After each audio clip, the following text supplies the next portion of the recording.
Okay, so I'm now going to discuss the third case that you can run into. I've set up the cross. Let's say you wanted to fill in this slot. The corner is here, the edge is here. In this case, the white points to the top on your corner, so like here. What you want to do in this case is again form a pair, like we did in case number 2, and then insert that F2L pair into its position here. Instead of hiding the corner in this case though, we're going to be hiding the edge. So what you want to do is you want to align that edge first with the centerpiece of its color. So like this, blue with blue. Then, since we want to insert them both into this slot here, we want to turn the edge away from it, like so. Then, move your corner on top of that edge. They should be paired up. Now you can unhide the edge, and as you unhide it, it's going to pick up the corner, and you're going to form the F2L pair that way. So we've got the pair U, R, U prime, R prime. Okay, so I'm now going to discuss the symmetrical case of case number 3. Before, let's say we want to insert this green, red edge and corner into this slot. Before we had the edge aligned with the center here, and we turned it away like so. But this time we have to turn it away from the slot in this direction. The problem, I'm going to introduce another problem or difficulty here, is that when you turn it away, you're going to modify this corner's orientation. It's not going to be pointing up anymore, and that's a problem. Okay? So what we have to do is we have to separate these two pieces. And this is a general technique that you might have to apply in case number 1 and case number 2 as well. Separating pieces is important. How you're going to do it is that you're just simply going to hide the corner and move the edge away. So we do not care about these two yet because this slot is not filled. So we're okay just hiding the corner like so. So now we can move the edge away, and now we bring the corner back to the top layer. We've just separated the two pieces. Okay, so now you can align the edge with its center, turn it away from the slot you want to put it into, move the corner above it, and unhide that edge. It should pick up your corner, and you can just do the insertion U prime, F prime, U, F, and you're done.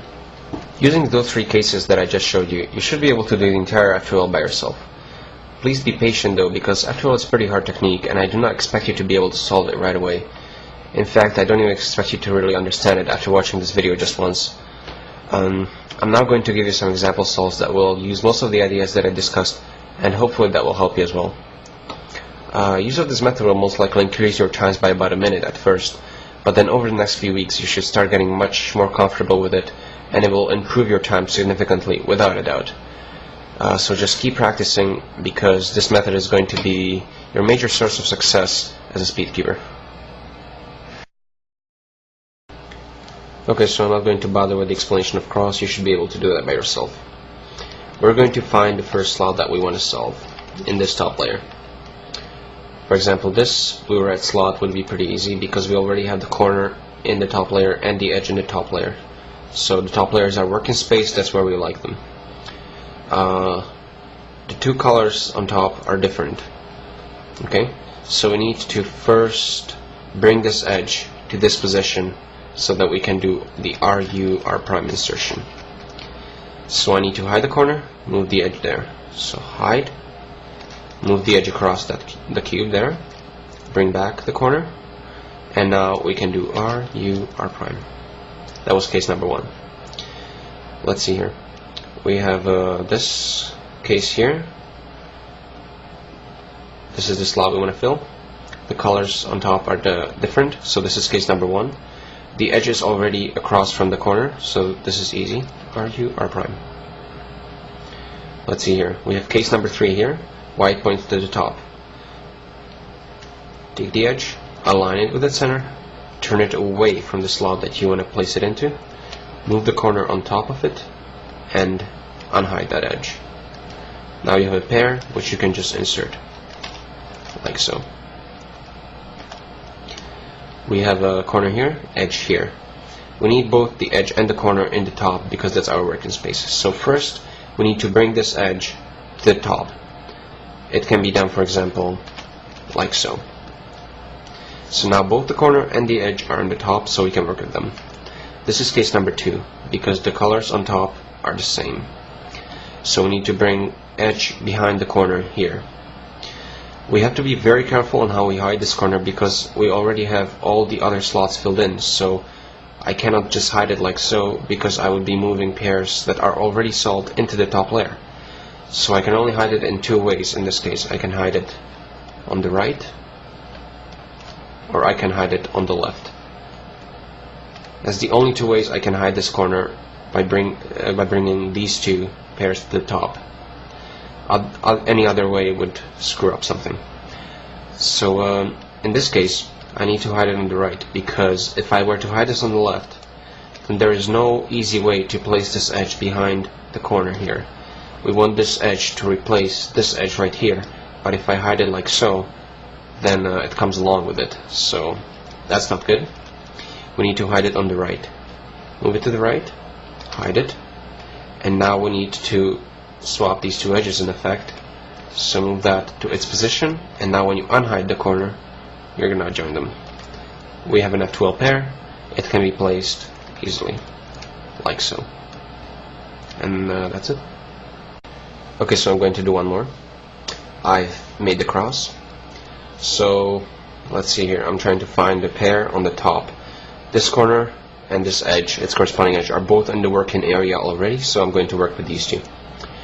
They both need to be inserted to this position. So this is case number 2, but the problem is that they're joined. So we first have to separate the 2. So I'm going to hide the corner, move the edge away, and bring the corner back. That separated the 2, and now we can work with them. This is case number 2, so I need to bring this edge behind the corner in here to replace this edge.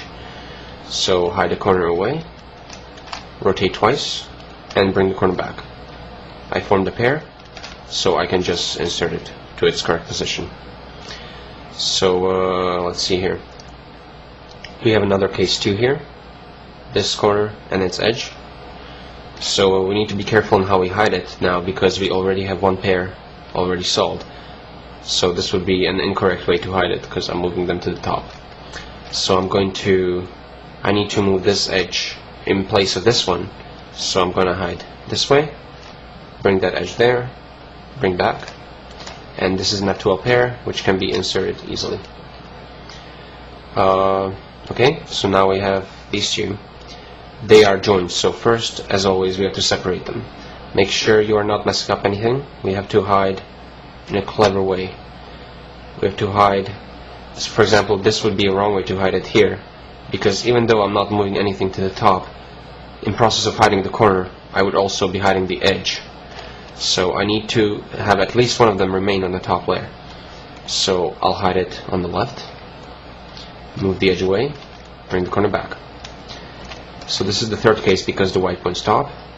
Align the edge with its center, turn it away, bring the corner above it, and unhide. And we have them together, and insert them both. So here we have a pretty bad case here. The edge is misoriented. First, we're going to have to take them both out to our working area. Okay. Now we have to separate them, because they are joined. So to separate them, for example, like this, I'm going to conveniently move it twice, and I'm going to explain why. It's because this is the first case, and I know that if I put it like so, I'm going to have an easy time doing case number 1 now, because I only have to do F prime, U, F. Anyway, you'll find small tricks like that by yourself. The first 2 layers is complete. As you may have noticed in the example solves, some cases take a lot of moves. This is only due to the fact that I was trying to show you a foolproof, intuitive way of doing F2L, but it is by no means the fastest way to do F2L. In fact, there are algorithms for each F2L case on the internet. I provide you with the links in the video description. So if some cases take you too many steps, you may want to look up its solution and understand the trick behind doing it faster. Many times it's something like separating 2 pairs in some clever way or things like that. So just be aware of that. Anyways, that's all for now. Thank you for watching, and